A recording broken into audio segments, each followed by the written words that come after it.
With me in the studio is someone who is the sense of expectation. The book is not that funny that you. No, it's not. I'm reading out from about what it says about you. Our viewers need to know this. The New York Times has called him the biggest selling English language novelist in India's history. Time magazine names him among the 100 most influential people in the world.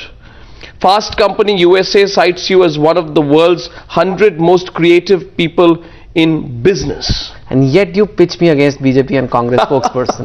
That's your choice. I don't know. You just... No, I'm just joking. How many books do you sell? Each book. Now this book, by the way, for the formal introductions, Chetan Bhagat's new book is out. Congratulations, Chetan. Hold it up for the cameras. Don't cover your face. That's the television. Tomorrow morning, 5 a.m. it ships into stores, and it's the... Chetan Bhagat's new book is called Revolution 2020 and has a subtext to it: love, corruption, ambition. Yeah, I could have written love, Arnab, ambition. Because corruption and Arnab is all about... What did you mean by that? I mean that you've been trying to beat this... I thought I was anti-corruption. Yeah, so the same, right? I mean, here also it talks about the corruption in the education sector, particularly, you know. Private education has become extremely corrupt. So, one minute. Would anybody who picks up on a current theme sell as many books? I don't know. I mean, I don't know. They could if they write a good book, I think. But corruption in the education business was also the theme of that movie Arakshan. Yeah, that was to some extent. Commercialization. It didn't do very well, did it? I don't know. I mean, why do your books sell?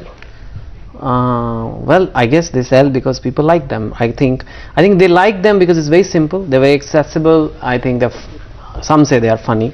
I don't think they're that funny, but people find them funny. So, you know, and I think I kind of have this really cute face, which helps. How many books do you sell? And why don't you put your face on it in that? How many books do you sell, Chetan? So this is opening tomorrow with the advance orders of 500,000, 500,000. 500,000 copies? First day, and I think... Who's your closest competitor? We don't know, actually.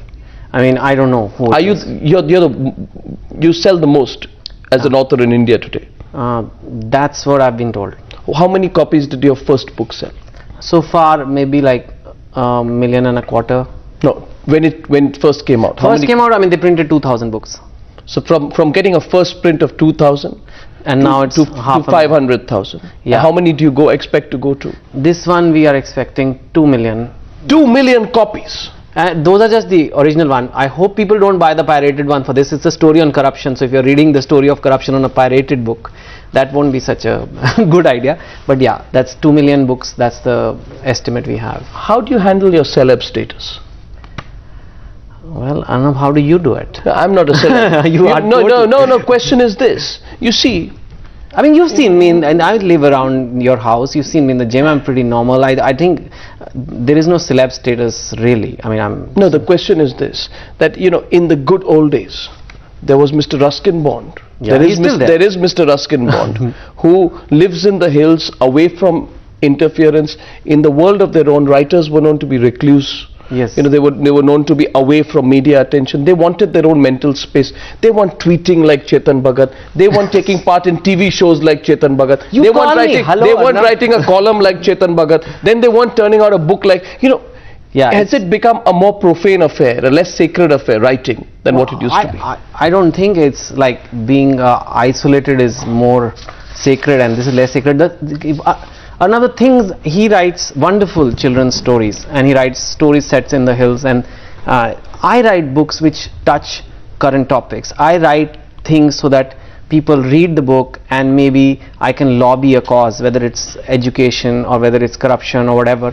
So I have to be out there. I'm not writing these books to make a Why do you need to be out there?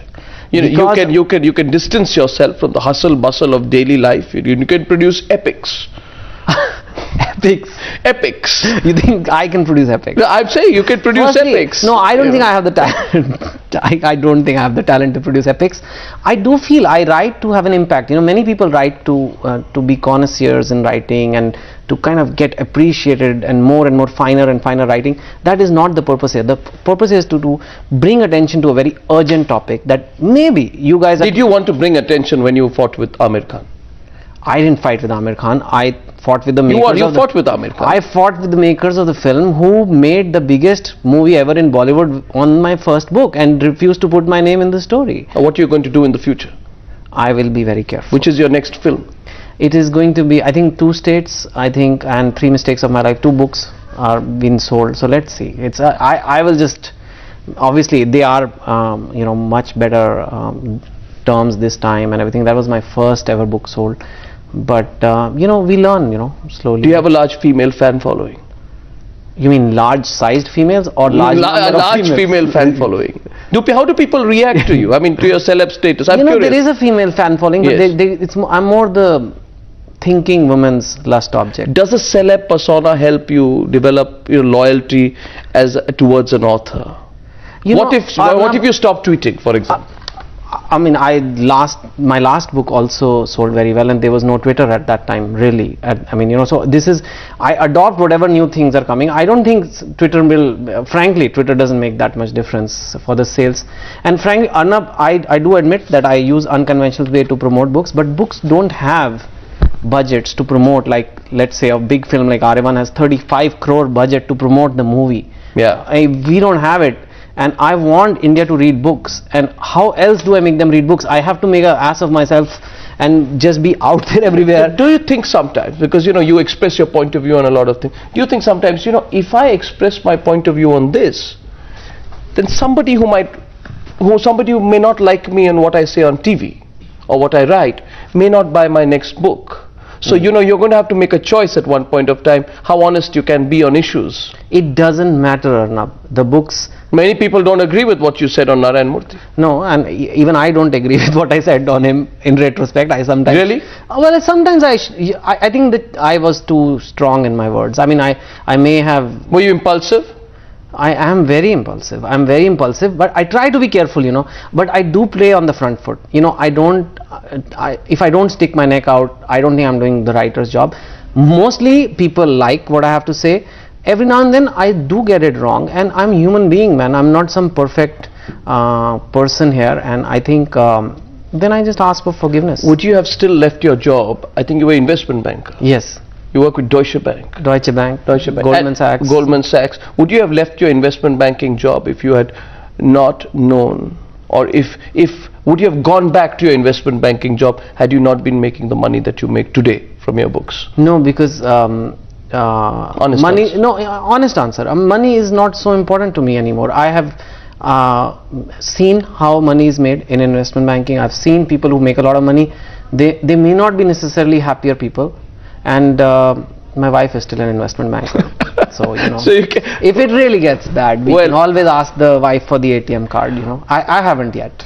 Well, Chetan, you know, I think you're achieving fantastic heights. Thank you. I want to tell you this, Arnab, and nobody ever tells you this on the show, that you're a role model for many people, and your crusade is inspiring to a lot of us who feel that you've relentlessly gone on this crusade. So this is my contribution. I do fiction, you do shows, and you know, there's plenty of people out there who do their bit. Absolutely, but you're not doing any crusade. We're just doing our job. But if you want to know about a man who's planned a revolution in 2020 and want to know whether the revolution happens or not, Chetan Bhagat, thank you for joining me on the Newshour tonight. Fantastic to see you face to face. And happy Dashera, happy Vijay Dashami. See you again tomorrow, same time. Good night and goodbye.